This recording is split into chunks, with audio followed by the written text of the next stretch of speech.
All right, hello there from the beach. I was just out there for a few hours, so that's why I'm like this. I originally wanted to deliver this message while I was out there on the beach, but the wind was so bad, that's all you could hear. So here I am. You want to see the beach in the background? Can you see it? Okay. Okay, here we go.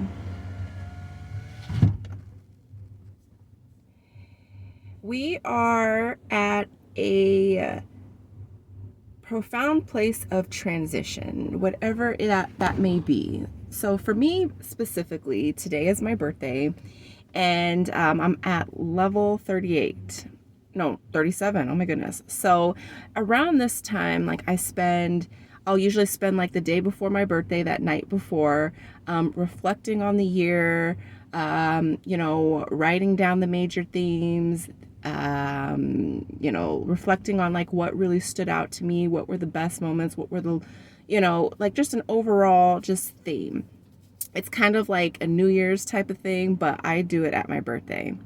And then on the day of my birthday, I like to consider my reflections and use that to, call forth or plan for the next year coming up, right? So, for example, year 36 was fairly, boring. Nothing really significant happened. I'm always grateful to get through it with my health, a few bucks in the bank. And technically I have everything I need. So I'm always grateful for that. But a little disappointed that I still haven't changed my career. I, have a passport, still haven't used it. What else was on there? Really wanting to get in shape. I gained instead of lost weight, things like that. So instead of like dwelling on those things, I make those like my priorities and the things that I want to do in the next year. Okay. So with that said, I I was going through like just this mental state of you've tried that before, and every time you've tried it's failed, and everything's out to get you, and this, that, and the other, and also reflecting on like a conversation that I had with someone, and they kind of checked in on me and was like, are you all right? And the conversation, of course, a big truck would come next to me while I'm trying to record, but I'm gonna keep going. Um, so anyway, I had like a critical, kind of conversation with, I wouldn't call this person a friend, but it's a significant person in my life that's known me for a while, and was like it was a check-in, like, yo, you good? And when we had that check-in, I was very, I was defensive, I should say. I didn't respond very well, and it really upset me and it shocked me. And, but I've had some time to like I said, like reflect and go over a lot of things. But okay.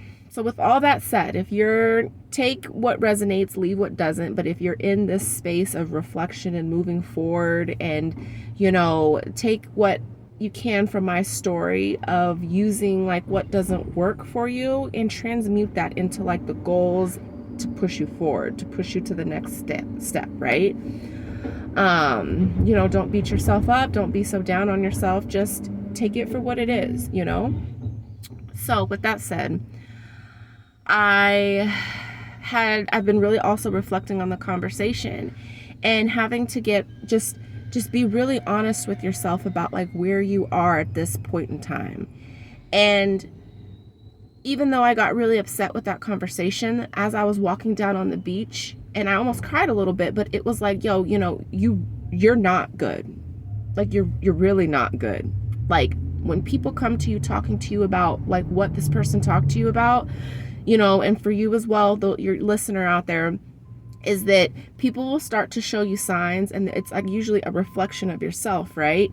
And even though this person came at me sideways, to me, I know that that's a sign that I'm going down a path that isn't what I want. That's like the best way I can put it. And, I had to really be like, yeah, like I said at the beginning, like, I really do want to change careers. I really do want a change in my life. And this conversation was a reflection of me not making those changes, if that makes sense. So I had to really had to really to admit to myself, like I said, like, you are not good. You are not happy with where things are. You really have to change them. So as I was starting to say, as I was having like this mental, battle with myself and saying, every single time I've tried, it didn't work, or people sabotaged me, and this happened and that happened. And, I have every excuse and every valid reason in the world why these changes haven't happened. But at the same time, I'm the only one who can really change my life. And if I don't change my life, I'm the one that suffers. Right?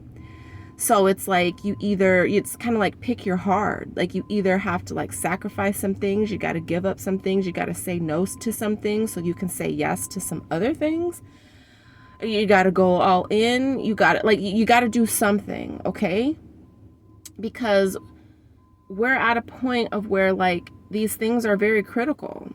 For me, it's like either my health is going to really suffer if I don't make a change, and then I'm going to be forced to make a change, or I feel like I'm just going to make a mistake just being so tired and being so drained that I'm going to have permanent consequences. And I don't want that. So like that's like just a very real concern. It's like a very real issue right now. And I feel like, viewer, like my collective, going through similar things. If I'm going through that, you are as well. So there was a lot of things that were channeled to me, and like part of it was to just share your story and what's happening and what you're going through. But the main thing I got told, the channeling was that no matter what excuse you give me, no matter what reason you have, no matter what it is, do not give up. Don't give up. Don't give up. Don't give up. Don't give up. Don't give up. Don't give up. Do not give up. Okay. So at first I was like, okay, don't give up. But really internalize that. Do not give up. I don't care if you failed 1,000 times. I don't care if it's screwed up 1,000,000 times. Like, it does not matter. Do not give up. Okay. So once I finally internalized that, okay, I'm not giving up. I'm going to keep going. All right. Then I was told, you're too focused on the past and what happened and what went wrong. And now it's time to shift that into everything that can go right, all the things that can go well. Like, focus on that. Like, why do you want this? I want my health to be better. I want to see if I will be a better parent, if I will be a better friend, if I will be able to actually get out and meet people and find someone to date and things of that nature. Focus on that, okay? All these changes, the pain, the challenges of these changes, focus on what could be, right? Not on what happened the last time you tried and how screwed up it was, right? And lastly, perhaps the most profound thing was, oh, here comes that truck again. Sorry, I hope it's not too distracting. I'm going to power through. Was that back then when you were failing, you did not have the tools, the support, the power, the knowledge that you have now. Okay? And you are going to find out why it never worked out before. There is trust the timing. There is a very good reason for it, but you're ready now. You have the tools. Back then, it was available to you. You just didn't know how to tap in. But now get your journal out, do your, rewire your subconscious, write your affirmations. You've got so many tools now. Use them, okay? And go all in. Your only job right now is to put yourself out there, to not give up, to tap into your new resources, the ones that you've built over these years, your failures have taught you something, okay? Use that and put yourself out there, and you've got this, okay? All right. I love you so much. You got this, all right? I'll see you in the next one.